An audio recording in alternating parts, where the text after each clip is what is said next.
Plenary మొదలై కాలేదు. అసలు డైలాగులు ఇంకా రానే లేదు. ట్రైలర్ మాత్రం వేడి పుట్టిస్తోంది. వాళ్ళు ఒకటంటే వీళ్ళు 10 అంటున్నారు. వాళ్ళు మహానాడును టార్గెట్ చేస్తే వీళ్ళు ప్లీనరీపై విమర్శలు చేస్తున్నారు. ఏపీలో టీడీపీ వైసీపీల మధ్య మరోసారి హాట్ చర్చ నడుస్తోంది. మేలో 3 రోజుల పాటు టీడీపీ మహానాడు వైభవంగా జరిగింది.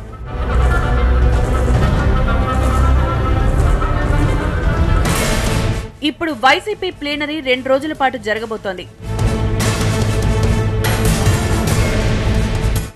ఎన్టీఆర్ జయంతి సందర్భంగా మహానాడు నిర్వహిస్తుంటే వైఎస్ జయంతి రోజున ప్లీనరీకి ప్లాన్ చేసింది వైసీపీ.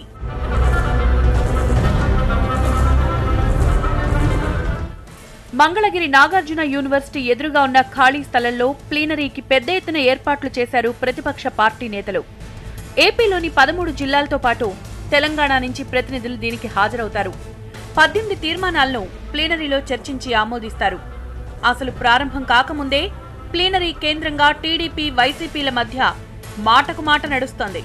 ప్లీనరీ ఏర్పాట్ల సందర్భంగానే వైసీపీ నేతలు మేలో జరిగిన టీడీపీ మహానాడుపై విమర్శలు చేయడం పొలిటికల్ హీట్ ను పెంచింది. గుత్తి వంకాయ కూర, పూతరేకులు, ఉలవచారులా సాగిన మహానాడులా ఉండదని వ్యాఖ్యానించారు.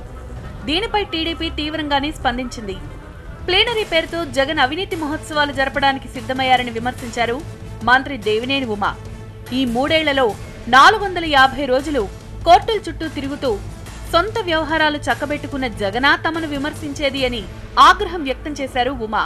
తెలుగుదేశం పార్టీ మాదిరిగా వంటలు, వంటకాలు, రుచులు వీటి మీద ప్లీనరీ జరపటం లేదు. కార్యకర్తలకు ఒక మనోస్థైర్యాన్ని, ప్రజలకు ఒక భరోసాని, రాజశేఖర రెడ్డి పాలనను తీసుకురావటం అనేటువంటి తాత్విక బలాన్ని అందించడానికి ప్లీనరీ చేస్తున్నామే కానీ ఇక్కడ గుత్తి వంకాయ వండుతామా, ఆవకాయ వేస్తున్నారా, తాళరేవు ఏమంటారు మామిడి తాండ్రలు, పూతరేకులు ఇలాంటి విందు భోజనాలు చేసుకోవడానికి రావట్లేదు. అవన్నీ తెలుగుదేశం పార్టీ మహానాడులో జరిగే విషయాలు. మమ్మల్ని మీరు తద్దినం అంటా ఉన్నారు.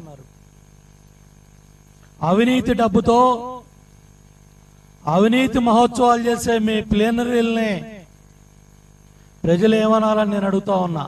జగన్మోహన్ రెడ్డి గారి అబద్ధతాభావం, న్యూనతాభావం, ఇవాళ ఒక పార్టీ అధ్యక్షుడిగా శాసనసభ్యులను కూర్చోబెట్టుకొని ఒక ప్రశాంత్ కిషోర్తో నేను సర్వేలు ఏం చేయలేదు, మీ సీట్లు మీకు ఇస్తాం, మీరు భయపడమాకండి, మేము కుట్రలో వ్యూహాలు పన్నుతున్నామని జగన్మోహన్ రెడ్డి కూర్చొని పక్కన మాట్లాడించుకునే దౌర్భాగ్య పరిస్థితిలో వైఎస్ఆర్ కాంగ్రెస్ పార్టీ ఉందంటే.